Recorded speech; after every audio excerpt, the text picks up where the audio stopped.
This podcast is coming to you from Chicago. Why is Richard Marx in this podcast? What's your favorite Richard Marx song? Summer of '69. Oh no, that's Bryan Adams. I'm sorry. More on that. Also in the mix this time, we're in Barack Obama's hometown, and I'm going to ask a question about how do you put on an inauguration celebration while also being mindful of the economic downturn? How's it going to play when you're at home trying to make ends meet and you're watching limousines and fur coats all over Washington?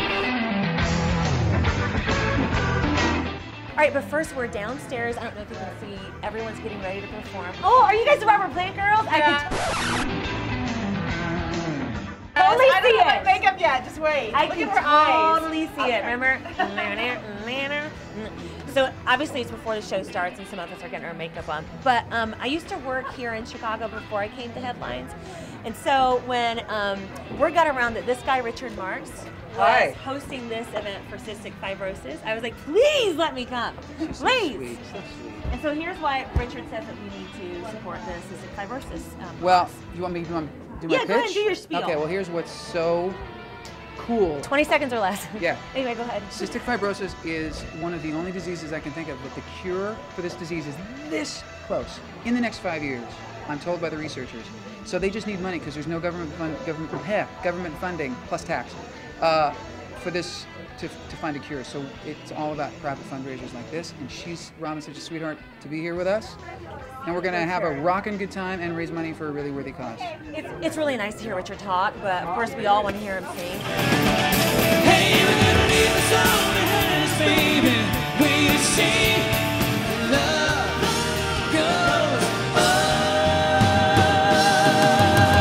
Wherever you go, whatever you do, I will be right here waiting for you. His songs just kind of lurk in our heads.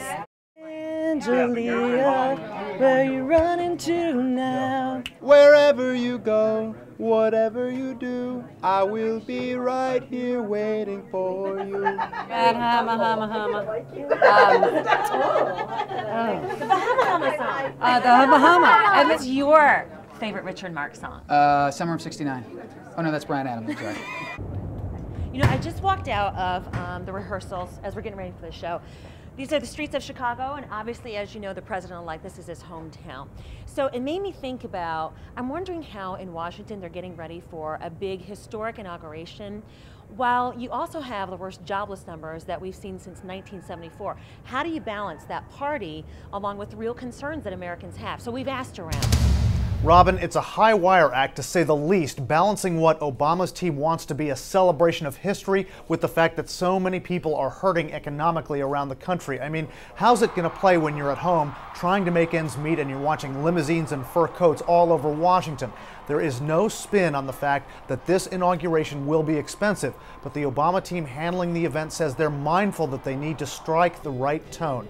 Planners are saying most of the costs will be covered with private money, and that cash will have its limits. We're told by Obama's people no money will come from corporations, none from unions or lobbyists, and individuals are limited to $50,000 contributions. We'll see if all this means a truly historic event that's not over the top. But also, huge concerns here over the crowds. We're getting estimates that maybe 3 million people will be coming to D.C., possibly up to 5 million.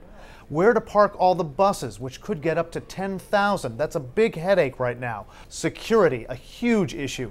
DC is used to this kind of event, but maybe not with this many people. I spoke to the chief of the DC police. She says 4,000 officers make up her force, but they're bringing in 4,000 more from other cities. They have to protect the audience, protect dignitaries, even protect protesters.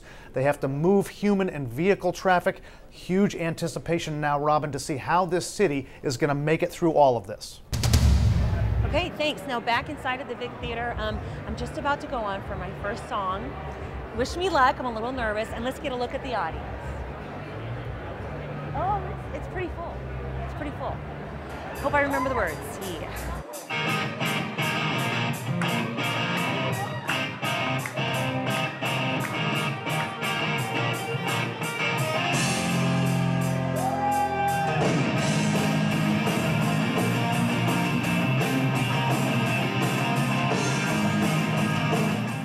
She has her own show on Headline News. She flew in here from Atlanta to be with us tonight. Her show, I'm sure all of you watch it, Morning Express with Robin Meade.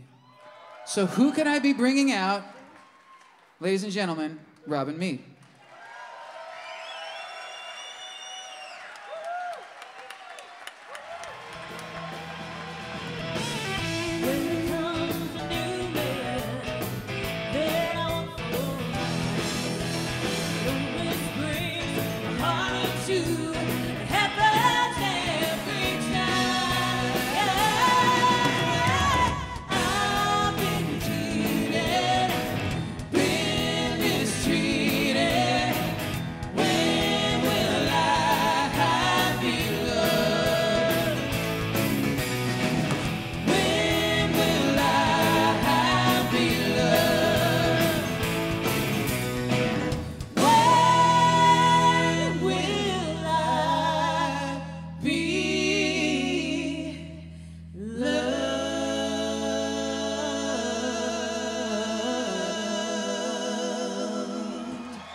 Robin Meade!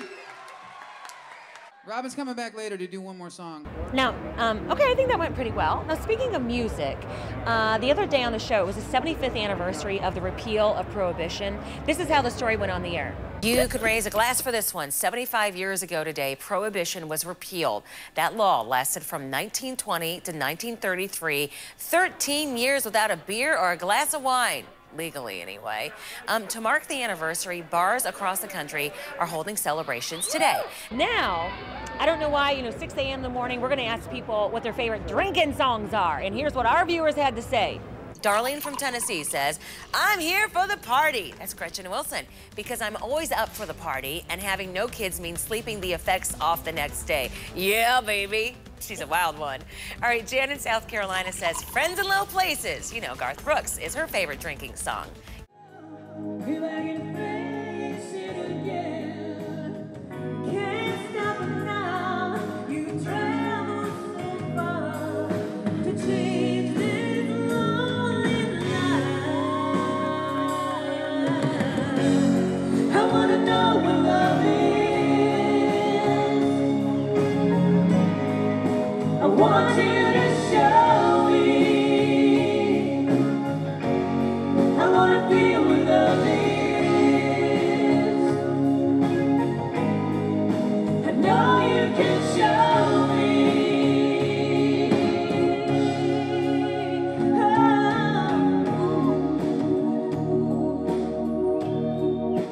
I wanna feel what love is. I know you can show me.